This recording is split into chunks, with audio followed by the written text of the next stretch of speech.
Hello बच्चों। Previous class में हमने अपने चैप्टर पी ब्लॉक में कुछ जनरल बातें की थी, कुछ इफेक्ट्स देखे थे, है ना, जो कि पी ब्लॉक एलिमेंट्स पर लगते हैं। आज की क्लास से हम लोग ग्रुप वाइज स्टडी करेंगे।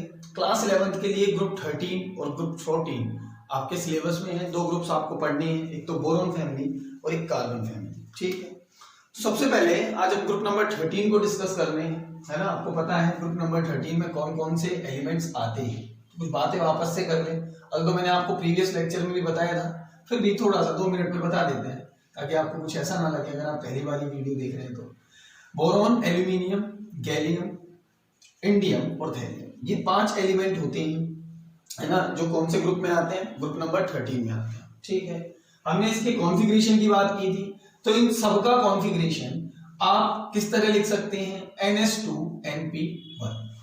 NH2NP1 मैंने आपको प्रीवियस लेक्चर में बताया था कि इनकी जनरल जो वैलेंसी होगी या तो +3 होगी, 3 इलेक्ट्रॉन दे दे तो, या ये 1 निकले तो इसको हम बोलेंगे +1। ये कब निकलेगा, जब इनर्ट पेयर इफेक्ट लगेगा, मतलब जब आप ग्रुप में डाउन दी ग्रुप जाएंगे। तो जैसे जैसे आप नीचे जाएंगे तो इन 2 इलेक्ट्रॉन्स का निकलना थोड़ा मुश्किल होता जाएगा रिलेटिवली, और एक ही इलेक्ट्रॉन निकलेगा। और ये कौन सी वैलेंसी शो करना ज्यादा पसंद करेंगे, +1, या कौन सा ऑक्सीडेशन स्टेट शो करना पसंद करेंगे, +1। ठीक है, इतनी बातें हमने की थी। साथ में मैंने आपको बताया था लेंथेनॉइड और एक्टिनॉइड कंट्रैक्शन के बारे में। 3 इफेक्ट्स बताए थे। एक तो मैंने बताया था आपको इनर्ट पेयर इफेक्ट, है ना, जिसकी वजह से +1 का नेचर बढ़ता जाता है ग्रुप नंबर 13 का। दूसरा हम लोगों ने डिस्कस किया था एक्चुअली लेंथेनॉइड कॉन्ट्रैक्शन और डी ब्लॉक कॉन्ट्रैक्शन की। ठीक है, तो उसकी वजह से क्या इफेक्ट पड़ता है, बहुत सारे बच्चे आप में से ये चीज जानते होंगे, जो नहीं जानते उनको आज पता लग जाएगा। सबसे पहले हम डिस्कस करेंगे इसकी फिजिकल प्रॉपर्टीज के बारे में। ग्रुप नंबर 13 की physical properties like their atomic size, their ionisation energy.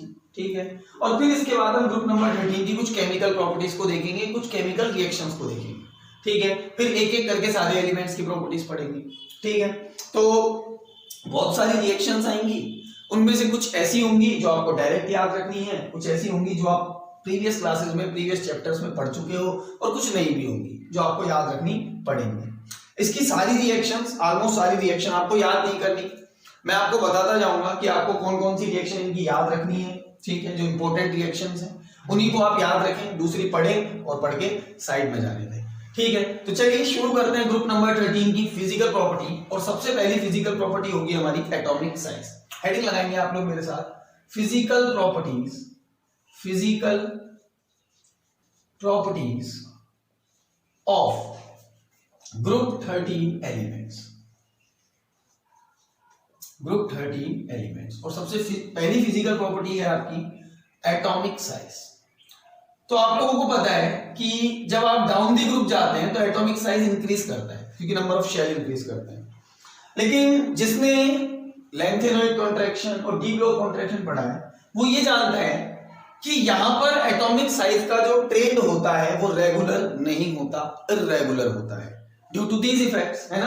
आपको मैंने पहले कई बार बताया है कि यहां पर जो एटॉमिक साइज का ट्रेंड आता है वो कुछ इस तरह आता है कि सबसे छोटा तो बोरॉन होना भी चाहिए, सबसे कम शेल है, उससे बड़ा एल्यूमिनियम, और एल्यूमिनियम का साइज लगभग बराबर हो जाता है किसके, गैलियम के। क्यों, क्योंकि गैलियम से पहले 10 डी ब्लॉक एलिमेंट्स आते हैं, यानी कि इससे गैलियम में जो अंदर वाला शेल होगा वो डी सब शेल होगा। तो इलेक्ट्रॉन कहां जाएंगे, डी सब शेल में जाएंगे, जिसकी शील्डिंग पावर पुअर होती है।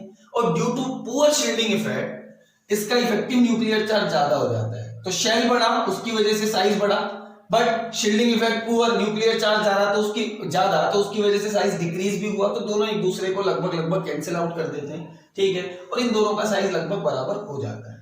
फिर इससे बड़ा कौन होगा, इंडियम, और इससे बड़ा कौन हो जाएगा, थैलियम। हाँ, आप लोग सोचेंगे कि सर ये दोनों या ये दोनों भी लगभग बराबर होनी चाहिए, क्योंकि इनमें भी कॉन्ट्रैक्शन होता है, बिल्कुल होता है, बट ये कॉन्ट्रैक्शन का इफेक्ट इतना कम होता है कि मतलब बहुत ज्यादा कम तो नहीं होता, इतना इफेक्ट नहीं लगता उस कॉन्ट्रैक्शन का, लेंथेनॉइड कॉन्ट्रैक्शन का, कि साइज का ऑर्डर ये आ जाए। अल्दो ये बात बिल्कुल सही है कि इनके साइज में जितना डिफरेंस है उतना डिफरेंस इनके साइजेस में नहीं है, यानी कि जो रेगुलर डिफरेंस होना चाहिए था इनके साइज में इतना रेगुलर नहीं होगा, साइज का डिफरेंस कम हो जाता है। और यहां भी आप कहेंगे लेंथेनॉइड कॉन्ट्रैक्शन, लेकिन स्टिल शेल का बढ़ना यहां ज्यादा इफेक्टिव रहता है। तो ये ऑर्डर आता है ग्रुप नंबर 13 के लिए। ओवरऑल हम बात करें तो एटॉमिक साइज का, ठीक है, हम पहले भी इसकी बात कर चुके हैं जब हमने पीरियोडिक टेबल पढ़ा था। Boron will be less than aluminium, इसका बराबर होगा गैलियम के, और थोड़ा सा ज्यादा होगा इंडियम का, थोड़ा सा ज्यादा होगा गैलियम का। बहुत ज्यादा इनमें डिफरेंसेस नहीं होंगे, लेकिन स्टिल ज्यादा होंगे तो ज्यादा ही लिखा जाएगा। क्लियर है। सेकंड जो फैक्टर हमारे पास होता है, सेकंड जो प्रॉपर्टी हमारे पास होती है वो होती है आयोनाइजेशन एंथैल्पी। आयोनाइजेशन एंथैल्पी क्या होती है? Ionisation enthalpy outer most electron को निकालने के लिए जो एनर्जी दी जाए। अब देखो आयोनाइजेशन एंथैल्पी का जो ट्रेंड है ना ग्रुप नंबर 13 का, वो बहुत इरेगुलर होता है ना, मतलब इरेगुलर ट्रेंड आपको मिलेगा यहाँ पे। कैसा? Irregular trend. हाँ, उसका रीजन भी लेंथेनॉइड एक्टिनॉइड कॉन्ट्रैक्शंस कह सकते हो आप, लेकिन इसके अलावा भी बहुत सारे इफेक्ट होते हैं जिनको हमें आयोनाइजेशन एंथैल्पी के लिए देखना होता है, कि जैसे लैटिस कैसा फॉर्म हुआ है ना, बहुत सारी चीजें होती हैं जो आयोनाइजेशन एंथैल्पी को इफेक्ट करती है। तो ये सब कुछ करने के बाद जो हमारे पास एक्सपेरिमेंटल डेटा आता है, उसके अकॉर्डिंग सबसे ज्यादा जो आयोनाइजेशन एंथैल्पी होगी बोरोन की होगी, एज यूजुअल सबसे छोटा है, एटॉमिक साइज पर डिपेंड करती है ना आयोनाइजेशन एंथैल्पी, तो सबसे छोटा है। यहां तक तो सर सब ठीक है। इसके बाद आ जाता है थैलियम। इसके बाद आयोनाइजेशन एंथैल्पी किसकी ज्यादा हो जाती है? थैलियम की। मैंने कहा ना केवल एटॉमिक साइज नहीं देखा जाता, जनरली एटॉमिक साइज देखते हैं, लेकिन केवल नहीं, कई केसेस में आपको और भी चीजें देखी जाती है ना। जैसे यहाँ आपको बहुत सारे इफेक्ट तो देखने को मिल ही रहे हैं, लेंथेनॉइड और एक्टिनॉइड और डी ब्लॉक कॉन्ट्रैक्शन, लेकिन इसके साथ साथ यहाँ पे लैटिस का फॉर्मेशन और भी बहुत सारे इफेक्ट होते हैं। तो उन सारे इफेक्ट्स को मिला के जो एक्सपेरिमेंटल डेटा आता है वो ये आता है, ये आपको डायरेक्ट याद रखना पड़ेगा। Boron is greater than thallium, इसके बाद आ जाता है आपका गैलियम, और फिर नंबर आता है किसका? एल्यूमिनियम का, और फाइनली आपके पास कौन आ जाएगा? इंडियम। तो ये ऑर्डर है, ये आपको ऐसे कैसे याद रखना है, और ये कई एग्जाम्स में बार बार पूछा जाता है। Boron is greater than thallium, is greater than gallium, is greater than aluminium, is greater than indium. तो ये इनकी आयोनाइजेशन एंथैल्पी का ऑर्डर होता है ग्रुप नंबर 13 की। ठीक है, आपको ये डायरेक्ट याद रखना है ना। आपको यहाँ ये नहीं पूछा जाएगा जनरली कि ऐसा क्यों होता है।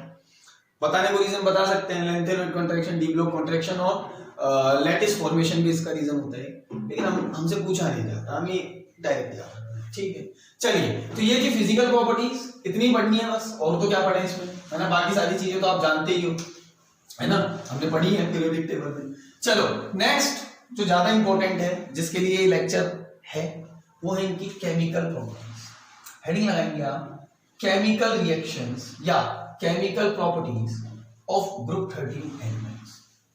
मतलब ग्रुप 13 एलिमेंट्स की, सारे एलिमेंट्स की हम रिएक्शन करवाएंगे different different reagents and different different substances. ठीक है, और देखेंगे कि कौन क्या बनाता है, किस तरह के प्रोडक्ट आपको मिलते हैं। तो सबसे पहले जो रिएक्शन हम लोग कर रहे हैं वो कर रहे हैं रिएक्शन विद एयर, कि अगर इनको एयर में रखा जाए तो ये क्या करेंगे। रिएक्शन विद एयर, तो ध्यान से सुनेंगे आप लोग मेरी बात।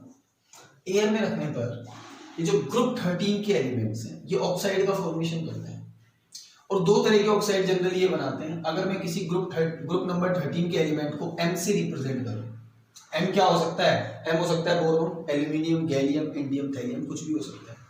तो ये M O2 के साथ रिएक्शन करके, एटमॉस्फेरिक ऑक्सीजन के साथ रिएक्शन करके दो तरह के ऑक्साइड बना सकते हैं।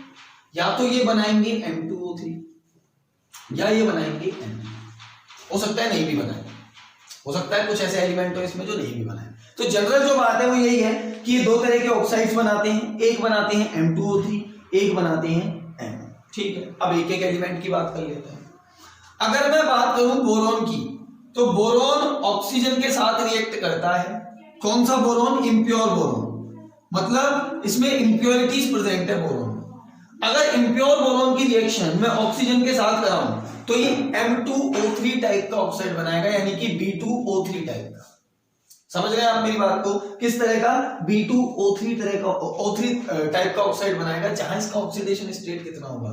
6+3। कितना होगा? +3। जबकि अगर मैं प्योर बोरोन की बात करूं, अब ये चीजें आपको ध्यान रखनी है, प्योर बोरोन की बात करूं तो ये किसी तरह का कोई ऑक्साइड फॉर्म नहीं करता। क्यों? क्योंकि ये कम रिएक्टिव होता है, लेस रिएक्टिव टुवर्ड्स ऑक्सीजन।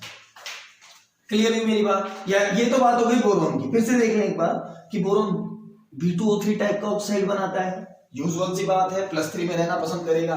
ऊपर आ रहा है ना, तो इस पे तो इलेक्ट्रिक पेयर इफेक्ट का कोई मामला ही नहीं है, तो +3 शो करना चाहेगा, B2O3 टाइप का ऑक्साइड बनाएगा, वो भी इम्प्योर बोरोन। प्योर बोरोन कैसा होगा? Less reactive. ठीक है, अब हम बात कर सकते हैं अबाउट एल्यूमिनियम। तो भाई एल्यूमिनियम की बात करें तो एल्यूमिनियम ऑक्सीजन के साथ रिएक्ट करता है, और आप जानते हो, आपने बचपन में पढ़ी है रिएक्शन क्या बनाता है, Al2O3। इसको एल्यूमिना कहते थे। एल्यूमिनियम ऑक्सीजन के साथ रिएक्ट करके Al2O3 बनाता है, ठीक है। अब एक इंपॉर्टेंट बात इसमें क्या, कि ये जो Al2O3 बना, इसकी जो लेयर बनती है, मतलब आपके पास एल्यूमिनियम मेटल है, ऊपर की लेयर रिएक्ट करेगी, ये लेयर पैसिव होती है। मतलब मैं क्या कहना चाह रहा हूं, एल्यूमिनियम ऑक्सीजन के साथ रिएक्ट करके पैसिव लेयर फॉर्म करता है। इस पैसिव लेयर का क्या मतलब है, समझना कि एक बार ऊपर वाली लेयर में Al2O3 बना दिया, तो अब नीचे वाली लेयर का ऑक्सीजन से कोई रिएक्शन नहीं होगा। समझ रहे हो ना, मतलब समझो, एल्यूमिनियम लिया मैंने मेटल, ऑक्सीजन से रिएक्ट कर रहा है, ऊपर वाली लेयर रिएक्ट कर जाएगी, रिएक्ट करने के बाद अंदर वाली लेयर इनर्ट हो जाएगी, अंदर वाली लेयर किसी भी तरह से ऑक्सीजन के साथ रिएक्ट नहीं करेगी। इस प्रॉपर्टी को बोलते हैं पैसिवनेस। कहने का मतलब है कि कोरोजन होना रुक जाएगा। समझ रहे हैं आप मेरी बात को, कोरोजन होना रुक जाएगा कब, जब ये Al2O3 का फॉर्मेशन कर लेगा, ठीक है। आगे हम बात करें, मतलब एक बार लेयर बन गई तो वापस आगे आपको कोई मतलब नहीं है, ठीक है।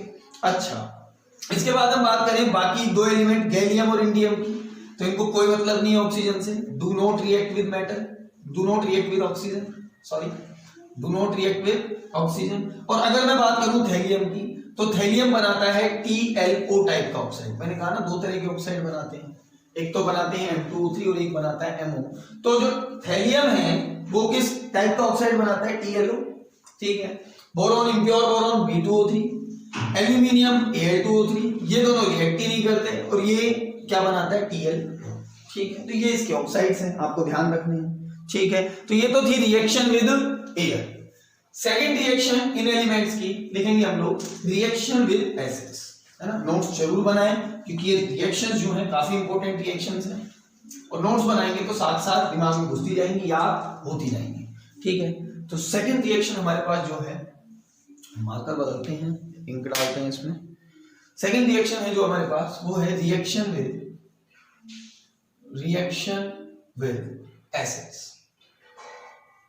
अच्छा एक बात बताओ, क्या आपने कभी मेटल्स की रिएक्शन पढ़ी है एसिड्स के साथ? हाँ सर पढ़ी है सर, मेटल्स एसिड के साथ रिएक्शन करके हाइड्रोजन गैस निकालते हैं, पढ़ी है आपने?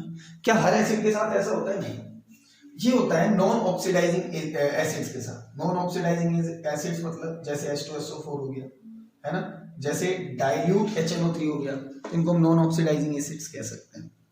तो लिखते हैं इस बात को पहले, तो फिर आगे बात करते हैं। हम कहते हैं रिएक्शन विद एसिड। सबसे पहली बात कि boron does not react with non oxidising acids. Non oxidising acids मतलब जैसे H2SO4, है ना, जैसे डाइल्यूट HNO3, ये भी डाइल्यूट ही है, ठीक है। बाकी के करते हैं, बाकी के कौन कौन? अगर मैं बात करूं एल्यूमिनियम की, अगर मैं बात करूं गैलियम की, अगर मैं बात करूं इंडियम की, और बात करूं थैलियम की, तो दे reacts with non-oxidizing acids, ठीक है। और नॉन ऑक्सीडाइजिंग एसिड्स के साथ रिएक्ट करके ये क्या करते हैं, ट्राइवेलेंट सॉल्ट बनाते हैं, जिनमें ये +3 स्टेट में हो acids, to form trivalent salts, और हाइड्रोजन गैस बाहर निकालते हैं, ठीक है। जैसे मैं जनरल रिएक्शन लिखूं, एक एम की जगह एल्यूमिनियम, गैलियम, इंडियम, थैलियम कुछ भी हो सकता है। एम की रिएक्शन कराई विद कंसंट्रेटेड HCl के साथ करा दी मैंने, ठीक है। ये भी क्या होता है, नॉन ऑक्सीडाइजिंग एसिड होता है ना, यहाँ लिख सकते हैं आप इसको HCl, नॉन ऑक्सीडाइजिंग एसिड होता है। तो रिएक्शन करेगा, क्या बनाएगा, MCl3। ट्राइवेलेंट टाइप का क्या बना दिया इन्होंने, ऑक्साइड बना दिया, साथ में गैस निकलेगी, कौन सी, हाइड्रोजन। बोरोन ये रिएक्शन नहीं करता, इसके अलावा बाकी रिएक्शन करता है। ये जो बोरोन है ये रिएक्ट करता है किसके साथ, विद ऑक्सीडाइजिंग एसिड्स। इंपॉर्टेंट है ये रिएक्शन, बहुत इंपॉर्टेंट है कि boron reacts with oxidising acids. Oxidising acids to form boric acid. क्या बनाता है ये? Boric acid. क्या मतलब समझो, बोरोन ने डाइल्यूट HNO3 के साथ रिएक्शन नहीं की, क्योंकि डाइल्यूट HNO3 कैसा था? नॉन ऑक्सीडाइजिंग था।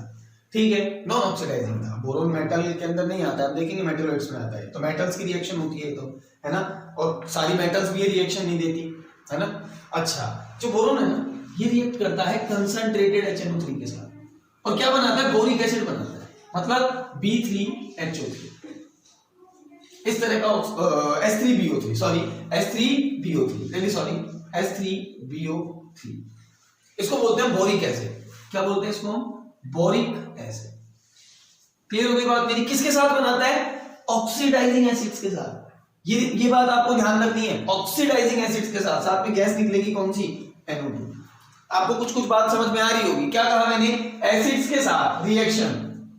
थोड़ी कंट्रोवर्सी है इसमें, क्या कि बोरोन जो है भाई साहब नॉन ऑक्सीडाइजिंग एसिड के सामने कहते हैं हम तुमसे रिएक्शन नहीं करेंगे, अब तुम्हें जो करना है कर लो। लेकिन अगर ऑक्सीडाइजिंग एजेंट के साथ आप इसकी रिएक्शन कराओ, ऑक्सीडाइजिंग एसिड्स के साथ, लाइक HNO3, ठीक है, इसका सबसे फेमस एग्जांपल यही है, ऑक्सीडाइजिंग एसिड लाइक HNO3, इसके साथ आपकी रिएक्शन कराई तो बोरिक एसिड फॉर्म कर देगा। अब तुम्हारे साथ करेंगे, तुम्हारे साथ नहीं करेंगे।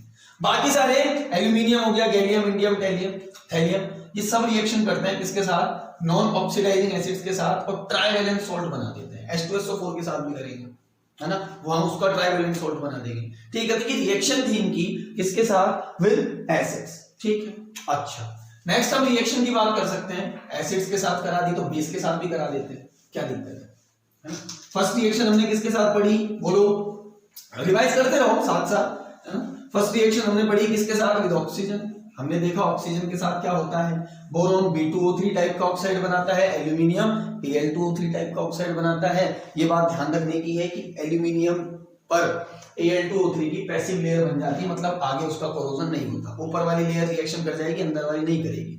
फर्दर हमने कहा कि आगे के दो एलिमेंट रिएक्शन करते ही नहीं है और थैलियम TlO टाइप का ऑक्साइड बनाता है। सेकंड पढ़ी हमने एसिड्स के साथ रिएक्शन, उसमें देखा कि दो तरह की रिएक्शंस होती हैं। ऑक्सीडाइजिंग एजेंट के साथ, ऑक्सीडाइजिंग एसिड के साथ रिएक्शन करेगा बोरोन, नॉन ऑक्सीडाइजिंग एसिड्स के साथ रिएक्शन करेंगे बाकी के चारों एलिमेंट। क्लियर होती है? वो चारों एलिमेंट क्या बनाएंगे? Trivalent salt. और जो बोरोन है वो क्या बनाएगा? सब बोरोन बना देगा एक बोरिक एसिड। ठीक है, नेक्स्ट रिएक्शन है हमारे पास reaction with alkalis. Reaction with alkalis मतलब बेस, वो बेस जो पानी में डिसॉल्व होते हैं। रिएक्शन विद एल्केलीज, ठीक है, जैसे NaOH हो गया, KOH हो गया। तो ध्यान से समझना, आसान सी रिएक्शन है। मैं रिएक्शन कराऊं किसकी? बोरोन की। मैं रिएक्शन कराऊं एल्यूमिनियम की, मैं रिएक्शन कराऊं गैलियम की, मैं रिएक्शन कराऊं इंडियम की, है ना। इन चारों की रिएक्शन अगर कराई जाए, है ना, चार नहीं सॉरी तीन, इन तीनों की रिएक्शन अगर कराई जाए एल्केली के साथ तो ये रिएक्शन कर देते हैं। लेकिन लास्ट के जो दो एलिमेंट हैं कौन कौन से? एक तो अभी लिखा था इंडियम, है ना, और एक हमने बात की thallium. Do not dissolve in alkali, मतलब ये रिएक्शन नहीं करते हैं एल्केलीज के साथ। ठीक है, ये बात आपको ध्यान रखनी है। अब ये तीनों रिएक्शन करके क्या बनाते हैं, ये भी सवाल है। तो बोरोन NaOH के साथ रिएक्शन कराओ, KOH के साथ करा दो, कोई फर्क नहीं पड़ता। ठीक है, दोनों एल्केली हैं। ये क्या बनाएगा? NaBO3, साथ में क्या निकालेगा? साथ में निकालेगा हाइड्रोजन। ठीक है, हाँ बिल्कुल, बेस के साथ भी हाइड्रोजन गैस का इवोल्यूशन होता है। ठीक है, Na3BO3, ठीक है। फर्दर हम रिएक्ट कराएं एल्यूमिनियम की, किसके साथ रिएक्शन कराएं? NaOH के साथ। तो यहां क्या बनता है? यहां बनता है NaAlO2 प्लस H2। ठीक है, फर्दर हम रिएक्शन कराएं किसकी? गैलियम की, किसके साथ? NaOH के साथ। तो ये रिएक्शन करता है, रिएक्शन करके क्या बनाता है? NaGaO2 plus H2। तीनों में कौन सी गैस निकलती है? हाइड्रोजन गैस निकलती है। और बाकी के जो दो बच गए वो रिएक्शन करते ही नहीं, वो कहते हैं हमको रिएक्शन नहीं करना। ठीक है, यहां तक आपको मेरी बात क्लियर हुई होगी। तो तीसरी रिएक्शन थी रिएक्शन विद एल्केलीज। ठीक है, रिएक्शन नंबर 4 यही लिख लेते हैं, रिएक्शन विद N2, नाइट्रोजन। तो दो ही एलिमेंट नाइट्रोजन के साथ रिएक्शन करते हैं, एक तो बोरोन करता है, एक एल्यूमिनियम करता है, बाकी नहीं करते। और फॉर्मेशन करते हैं, फॉर्मेशन ऑफ नाइट्राइट। किसका फॉर्मेशन करते हैं? Formation of nitrite will takes place. Nitrite का फॉर्मेशन करते हैं, कैसे समझो? बोरोन है, इसकी रिएक्शन कराई N2 के साथ। अच्छा, यहां रिएक्शन को बैलेंस कर लेना आप लोग, आती है ना बैलेंस करना, यहां बैलेंस रिएक्शन लिखनी पड़ती है इनऑर्गेनिक केमिस्ट्री में हमें, ठीक है। B प्लस N2 रिएक्शन करेगा, क्या बना लेगा? Bn टाइप का नाइट्राइट बना लेगा। फर्दर मैं बात करूं इसकी नाइट्रोजन एल्यूमिनियम की, तो एल्यूमिनियम भी N2 के साथ रिएक्ट करेगा, तो क्या बना देगा? Al टाइप का नाइट्राइट बना देगा। बाकी के तीन रिएक्ट नहीं करते, है ना। अगर मैं बात करूं किसकी, मैं बात करूं गैलियम की, इंडियम की और थैलियम की, तो do not react with nitrogen. इनके बस की नहीं है नाइट्रोजन के साथ रिएक्शन करना, नाइट्रोजन थोड़ा इनर्ट होता है, ठीक है। तो ये रिएक्शन नाइट्रोजन के साथ नहीं करते, ठीक। अब यहाँ एक बात बड़ी इंपॉर्टेंट है, पता है क्या? ये जो Bn है ना, ये जो Bn है, बोरोन नाइट्राइट, क्या बोलेंगे इसको? Boron nitrite. ये जो Bn है ये अकेला नहीं पाएगा, मतलब एक पॉलीमर जैसा फॉर्म कर लेता है, पॉलीमर जैसी स्ट्रक्चर बना लेता है। Bn का होल X लिखते हैं इसको, मतलब बहुत सारे Bn के मॉलिक्यूल्स आपस में जुड़ते जाते हैं और इस टाइप का एक कंपाउंड फॉर्म कर लेते हैं BnX। इस कंपाउंड का एक बड़ा इंपॉर्टेंट नाम है, इसको हम कहते हैं इनऑर्गेनिक ग्रेफाइट। हम पढ़ेंगे इसको डिटेल में जब हम बोरोन की बात करेंगे। इस कंपाउंड को हम क्या कहते हैं? Inorganic graphite. ग्रेफाइट जानते हो ना, कार्बन के कंपाउंड से जो मिलकर कार्बन का एक एलोट्रोप होता है, कार्बन कार्बन आपस में मिलकर ग्रेफाइट का फॉर्मेशन करते हैं। एक ग्रेफाइट ये भी है, इसको हम बोलेंगे इनऑर्गेनिक ग्रेफाइट, ठीक है। तो ये थर्ड रिएक्शन था, रिएक्शन विद एल्केलीस। अब यहां से दो रिएक्शन और बचते हैं, उन दो रिएक्शंस को हम डिस्कस करेंगे नेक्स्ट वीडियो में, ठीक है। एक तो बचता है इनका रिएक्शन विद हाइड्रोजन, एक बचता है इनका रिएक्शन विद हैलाइड्स, हैलोजन्स, ठीक है। तो दो रिएक्शंस इनके बच रहे हैं, इंपॉर्टेंट, वो दोनों इंपॉर्टेंट है, तो उनके लिए हम एक सेपरेट वीडियो देखेंगे, ठीक है। 15 या 20 मिनट का वीडियो होगा उसका भी, ठीक है। तो आप इन सबको नोट करें अपनी कॉपी में, एक बार रिवाइज करें, ठीक है। और ये रिएक्शंस आपको याद होने चाहिए। हाँ, कुछ रिएक्शंस ऐसे हैं जैसे ये, तो ये आपको याद करने की ज्यादा जरूरत नहीं है, बस ये चीजें याद रखें, आपका काम हो जाएगा, ठीक है। तो मिलते हैं नेक्स्ट लेक्चर में, थैंक यू।